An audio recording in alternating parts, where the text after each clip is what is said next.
Hello, and welcome to GameSack. It's time to check out some more arcade games that were never given the chance to thrive on a home console. Well, mostly. There's kind of a gray area later in the episode. You'll see. But first up is a genre that was very popular both in the arcades and at home, yet still so many of these games stayed in the arcade.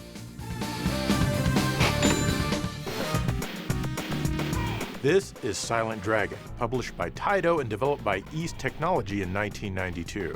It runs on the Taito System B board. This is a beat 'em up and you can select one of 4 characters. I'll choose Joe Fighter. He sounds pretty exciting. You're all off to rescue Joe Fighter's kidnapped girlfriend. Help me! The action is pretty much your standard fare. You have an attack button, a jump, and the third button is your special move, which depletes a bit of your life bar if it makes contact with an enemy. Some of the enemies have life bars, but most don't. There's an occasional item you can pick up and use as a weapon, like this box of wires, I guess? Or maybe a sword. There's an icon you can grab which turns you red for about 10 seconds. During this time, your attacks are stronger and you're invincible. This also means that you can do your special move again and again without losing any life. You can switch characters when you continue, just like any arcade beat 'em up worth a damn. There is a secret trick that I discovered though. If you have a credit inserted ready to go and your life bar is somewhat depleted, you can press the start button before you die, the bar refills, you turn red and are invincible for about 10 seconds. This is good to use when you only have a sliver of life left, as this keeps you fighting and you don't have to wait through the slow death animation and going through choosing your character. Being red and doing your special move without any penalty is also really helpful on the later bosses. Speaking of the bosses, you'll have to fight them all more than once, except for the final boss. The graphics aren't bad, but maybe a little bit behind the times for a 1992 arcade game. I mean, they didn't spend much time on this animation, did they? How's that even connected to his hand? Still, I like how the characters get smaller when they go into the background. I also like this Akira-looking city in the title screen. The music is, well, it's something. It's very sample-heavy.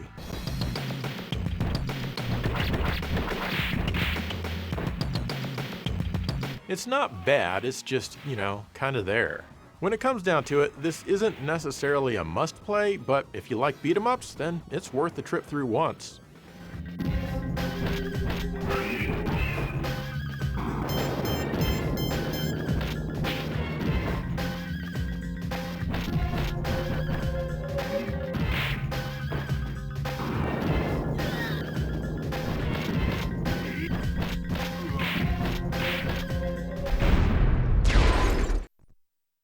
This is Radar Scope from Nintendo. It came out in 1980.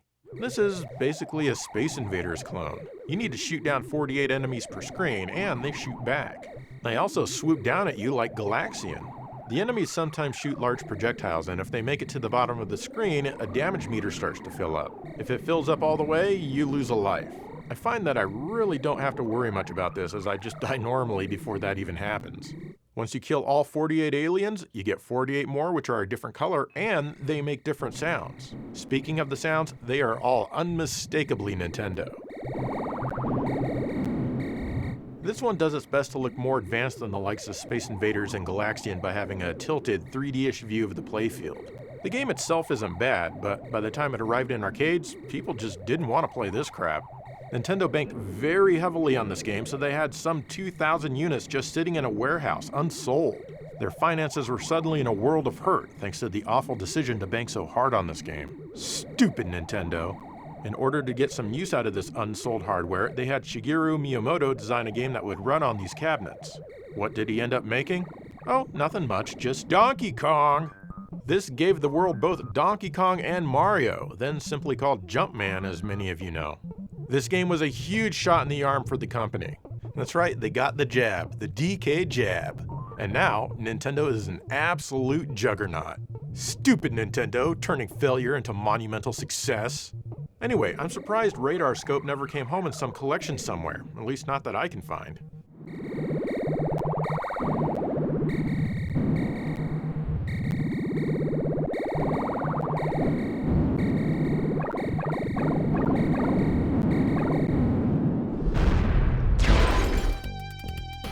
This one's called Funky Jet. It's from Mitchell and Data East, and it was released in 1992, only in Japan. It uses a proprietary board just for this game, made by Data East. This one's an interesting take on the single-screen action game. Like all of those types of games, your goal here is to clear out all of the enemies, and once you do that, you move on to the next screen. But here, you literally punch them to death. You also wear a jetpack and can fly all over the screen, just push the joystick where you want to go. You have a regular punch, and the other button does a spinny punch which can reach both sides of you.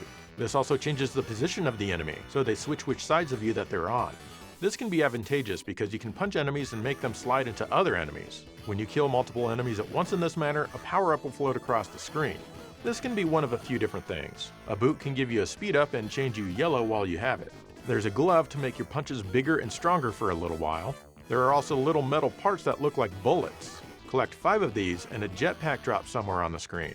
Grab that and you're invincible for a few seconds, throwing your fists like crazy. This can make very short work of a crowded stage. Each area has up to 8 screens in them, and the final one is always a boss fight. Before the boss fight is always a stage without platforms and a guy with a gray football helmet. These fights are honestly kind of boring, and I wonder why the developer felt they needed to be in there before every boss. The graphics are fine, if a little underwhelming for 1992. A game like this doesn't need super snazzy visuals. The sound and the music are also fine, nothing really remarkable or bad about them. As a game, it's decently fun once you learn how to slide the enemies into each other. It's worth trying out, but it's not as endearing as something like, say, Bubble Bobble.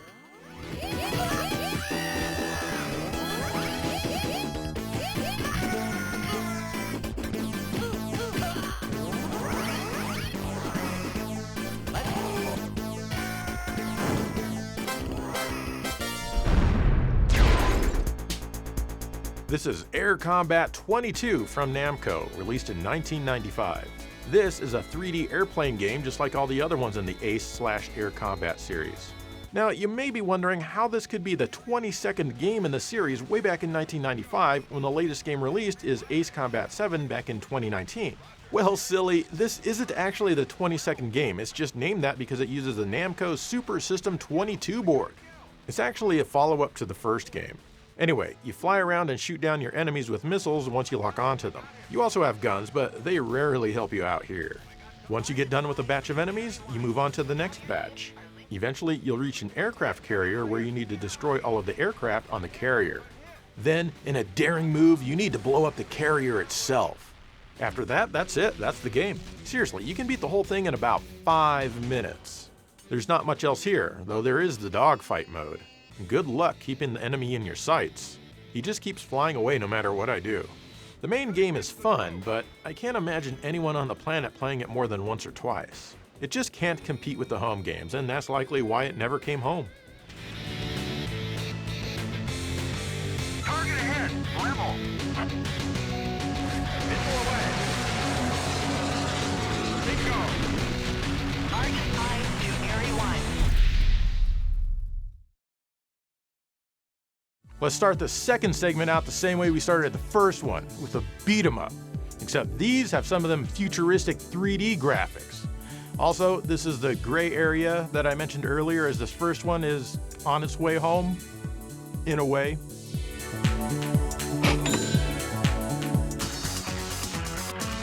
This is Spikeout from Sega.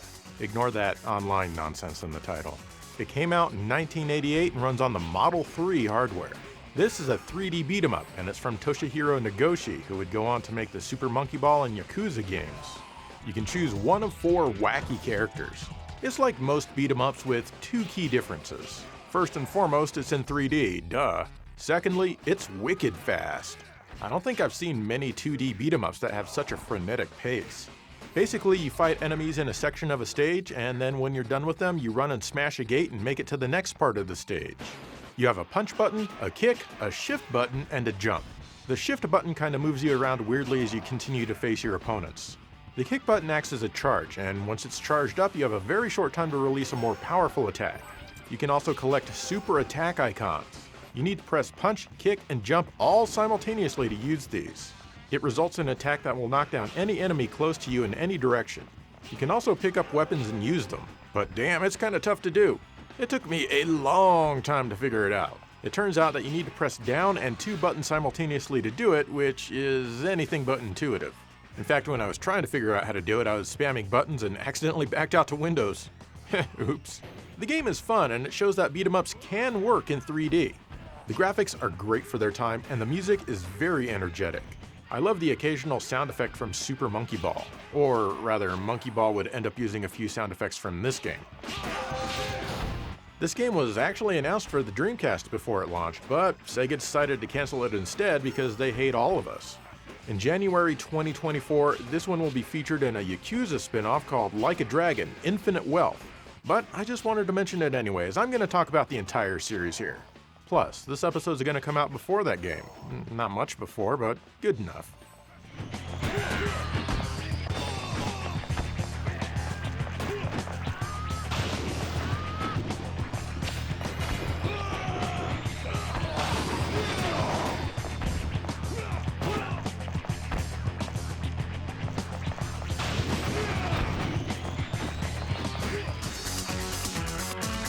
A year later, we got Spikeout Final Edition. Spoiler, this isn't the final Spikeout game. It's just the final edition of the original, if you will. This one adds a few new stages with new music. But the same characters are here with the same exact gameplay.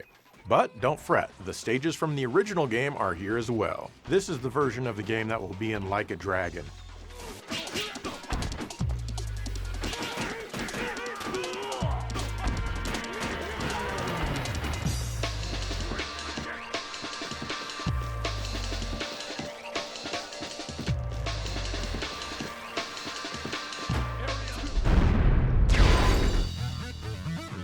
In 2000, we got Slashout, which is a spin-off of Spikeout. This moved the series to the more powerful Naomi hardware. This one has a completely different setting as it's more of a hack and slash than a beat 'em up, but the gameplay goals are pretty similar. You have a jump, an attack, a kick, and a similar charge move. You need to defeat all of the enemies in a segment, and once again, you smash a gate when you're done that. The enemies all drop jewels. You collect these, and over time it fills up a gauge, and once it's full, you go up a level. And I guess you're stronger when you're at a higher level, I honestly can't really tell. Eventually, you'll get to the boss of the entire stage. Although this game starts out fun, overall, it's just not as good as the original. The enemies are damage sponges, and when common enemies take a ton of damage, it helps make the game feel slow and honestly, kind of boring. I'm not sure why any developer would desire this. I should start some sort of petition against damage sponge normal enemies. But seriously, give me more weaker enemies if you want to artificially lengthen the stages like this. The enemy designs can sometimes be pretty weak as well. You've got exciting floating ram heads and other uninspired designs. The camera in this one also behaves noticeably worse than Spikeout. Still, the visuals are quite nice, and I love the themes in each level. And the music is great, when you can hear it. This isn't a particularly good arcade game, and it would have made an even worse home game unless they totally rethought it. And they probably didn't want to take the time or money to do that.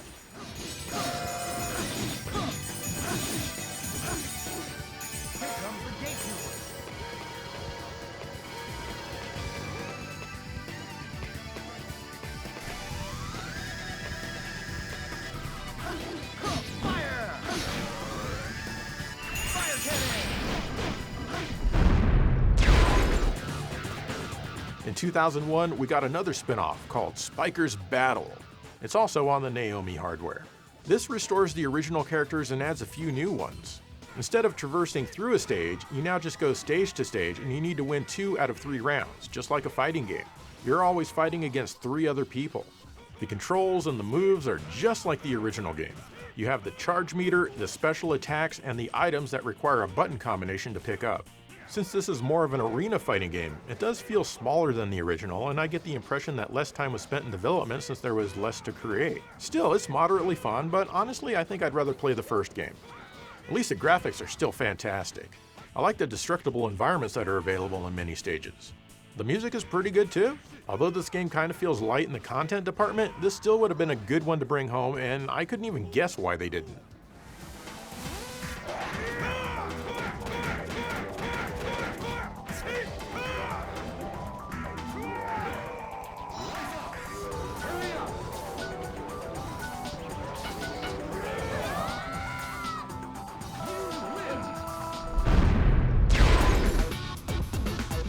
Spikeout game did come home though, and it was called Spikeout Battle Street. This one was developed by Dimps for Sega in 2005 and only available on the original Xbox. The controls as well as the slightly awkward gameplay are pretty much identical to the first game. However, the characters, the stages, and most of the enemies are different. There's also a story mode to keep you glued to your screen. The island is in danger again. Honestly, this might just be the best game in the series, in my opinion, of course. It takes what was good about the original games and rebalances it for home play. As a result, it's much less annoying. Don't be fooled though, as it's still pretty tough. The visuals are great, and they even gave it the widescreen treatment. The sound and the music are both typical of the series, and that's not a bad thing at all. So while we did miss out on the first 3 games, we did end up getting the best one at home.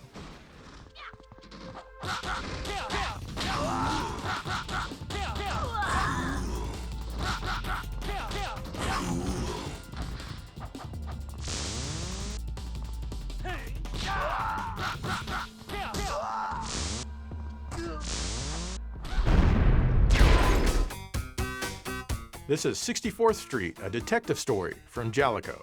It was released in 1991 and it runs on the Jaleco Mega System 1C board. This was recently released on the Evercade as part of Jaleco Arcade 1, but screw it, I'm going to talk about it anyway. This is another beat 'em up where a girl has been kidnapped. You play as one of 2 1930s detectives trying to get her back. The story is honestly kind of convoluted for an arcade game. You're looking for clues in the want ads trying to piece everything together. Who has time to read all this in an arcade? It really doesn't matter though, as you just go stage to stage beating everyone up. There's nothing for the player to actually figure out. You can play either as the mustachioed Rick or the younger Alan. Rick is slower and Alan is faster. They each have a special move that they can do. For example, Rick has a flaming punch. Alan, on the other hand, has a dash attack.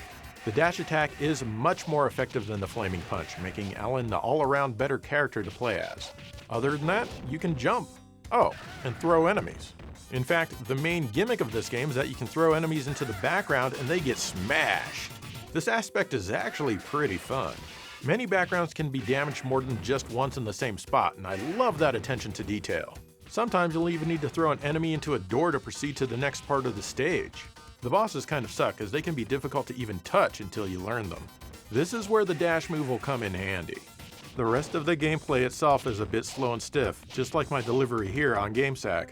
Ha ha ha ha. The graphics are fine for 1991, but they just can't match Capcom's Final Fight, which came out 2 years earlier. The sound effects are average for an arcade game, but the music is pretty bad. Actually, 1 or 2 of the tracks are decent, but most of the music is like this.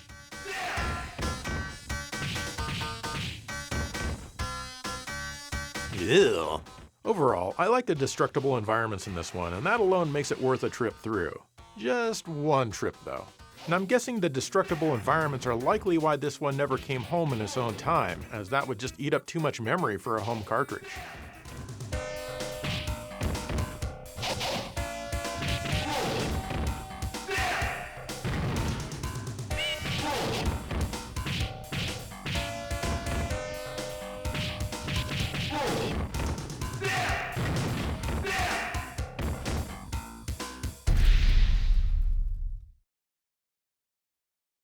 This next game also came home in a way. A very cheap way. Basically just a tease. Doesn't count though, so here's what we missed. This is Sega's Super GT by Sega, also known elsewhere as Scud Race. They changed the name because they didn't want Americans getting all hot and bothered with memories of the Scud missiles used by the Iraqis. Anyway, it runs on the Model 3 hardware and it came out in 1996. This is another one by Toshihiro Nagoshi, who did Daytona USA and would go on to make Super Monkey Ball and Yakuza. You choose from 4 different courses and also 4 different cars. As a racing game, it's pretty typical for Sega and honestly feels like an update to Daytona USA without the license. Almost everything is similar, from the way the cars handle, the on-screen HUD, and even your radio buddy. The track is slippery. Watch out. The music isn't as silly though, and instead tries to be pretty straight-laced. When you can hear it, that is. Your engine temperature is rising. The game is gorgeous, with 4 colorful tracks. Each track is very distinct and has tons of personality. The longest track even has you race through the Colosseum. I'm glad that now they allow these supercars to power through there. I wonder what the ancient Romans would have thought if these cars were racing all over their town. The game is difficult, but no more so than the likes of Daytona. Regardless, you want to play again and again because it's super fun even when you lose. And you will lose. If you want to lose even harder, then why not do a pit stop? The tracks from this game, or rather modified versions of them, were featured in Outrun 2 on the original Xbox. These were part of one of the bonus stages that had to be unlocked.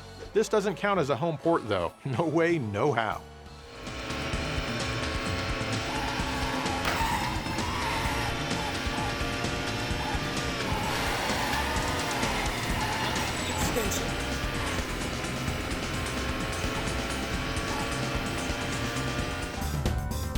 An arcade update called Sega Super GT Plus came out the next year, also known as Scud Race Plus. This has the same 4 cars and the same 4 tracks to race on. But if you hold the start button at the track selection screen, you can race on a mirror version of any track. Look how backwards everything is. It's like the content is brand new. Oh, there's also a new track called the Super Beginner track. This is just an oval where you're basically playing as a toy car racing around a house. We've seen this idea before, but not in an arcade game that I can recall. You even get to smash into bowling pins, and you get 2 tries per frame. That's a total of 3 frames in a 6-lap race. When the race ends, you're even judged on your bowling score. But wait, there's more. If you hold the start button when selecting your car, you get a mystery vehicle. Like this one, which is a tank with a giant orange head attached. You can fire off little shots with the start button. The game actually keeps tallies of what you hit. Then there's this old-looking turbo racer guy. You've got 3 turbo boosts that you can use with the start button that thrust you ahead for a little while. Otherwise, this guy sucks to control, and he can go straight to hell. Next is this bus, which I assume is carrying some of the game's developers. It doesn't have any special moves, but it can brute force its way through the other vehicles, which is cool. The start button will honk your horn. Lastly, we have the cat. He's very twitchy, but still controllable. The start button makes him meow. Oh, and you can use all of these bonus vehicles on the regular tracks too. This version of the game definitely should have come home. Stupid Sega.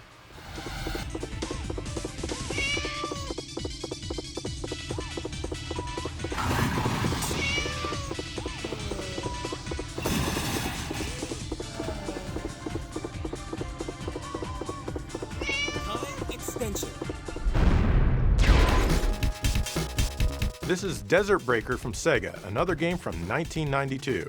It's one of only 9 games that runs on the Sega System 18 hardware. This is an overhead run-and-gun that seems to be more than a little inspired by Capcom's Mercs. You run around, shoot bad guys, get power-ups and the such. You have a life bar that'll let you take a few hits, and you can even pick up food to help you restore it. You have a dash move, and you're invincible while you do this, but it's rather awkward to use. You also collect badges that'll fill up your bomb meter that's at the top of the screen. The more this is filled up, the more powerful your bomb blast will be when you use it. Before each stage, you can choose a spot for an airstrike. Once you get to that part of the stage, a jet will come in and blast the area, destroying the 1 or 2 enemies that are left on screen. Thanks guys, that was helpful. One thing that Sega didn't copy from Mercs was making it enjoyable. It's nowhere near as smooth, you have to go through small areas of the screen to advance, and it's just not as interesting. The graphics are alright, with a bit of scaling here and there. You can blast a Saddam poster in Stage 1, so you know this was being made during the first Iraq War. The music is okay, but the sound effects are really bad. The sound that plays when your gun hits enemy artillery is grating at best. And why does my spread gun sound like a percussion clap from a cheap Casio synthesizer? I couldn't finish this game. I got so bored with it that I shut it off after 25 minutes. You never hear about the bad Sega arcade games, but believe me, they exist.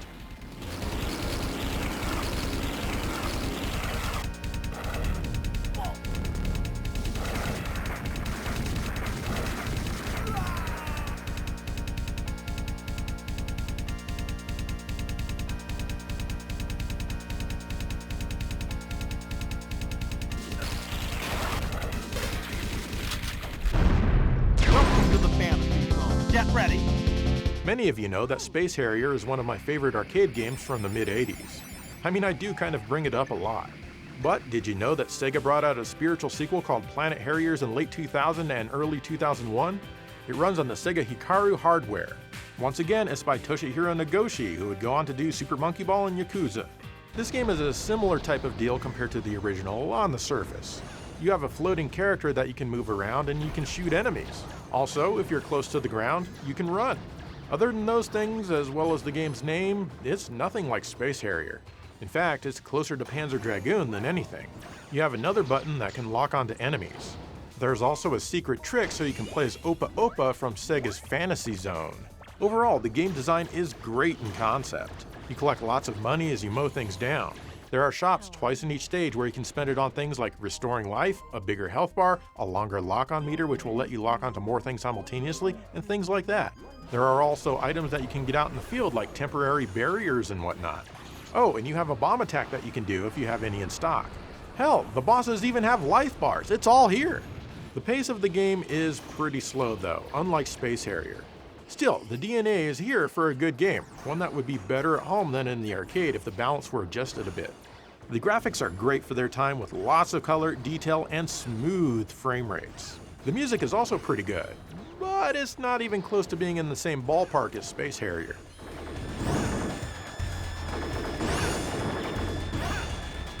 There are plenty of sound effects from Super Monkey Ball here as well. Now, there are a few things about this game that aren't so hot. First and foremost, the screen shakes way too much when you take a hit. It's ridiculous, and honestly, it takes me out of the game. Next, the bosses aren't very interesting to fight, even though they do have life bars. Lastly, when you die, you hang out there for a few seconds while Sega's Opa Opa flies in and asks if you'd like to continue. I just want to get back to the game, hurry up!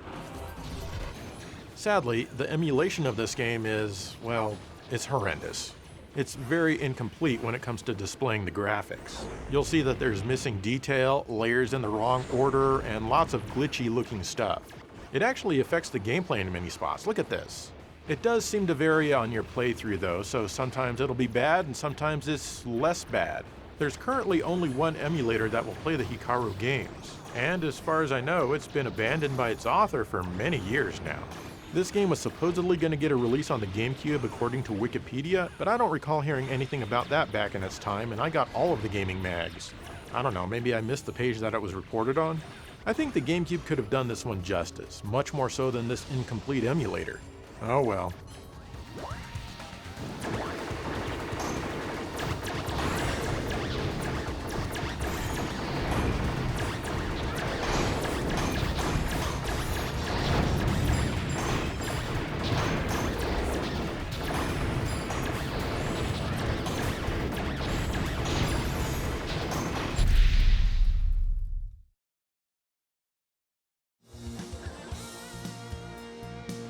Oh, you're still here. So am I. Anyway, those are some more games that stayed in the arcades.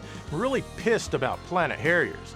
I think with a little bit more balancing and maybe even some expansion, it could make a fantastic home game. Stuff like Funky Jet or Desert Breakers, I don't really miss. So what are some other games that were left in the arcade that you think I should talk about in the future? Let me know. In the meantime, thank you for watching GameSack.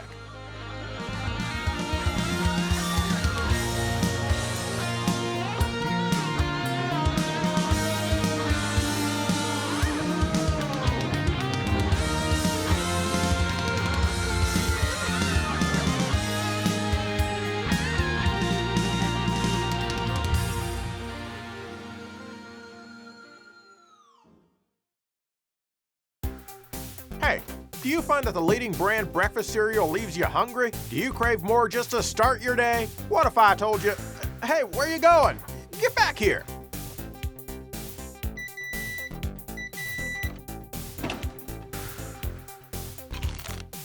What if I told you there's a new cereal on the market to satisfy your adult-sized appetite? Hey, stop moving away like that. I've got cereal to sell.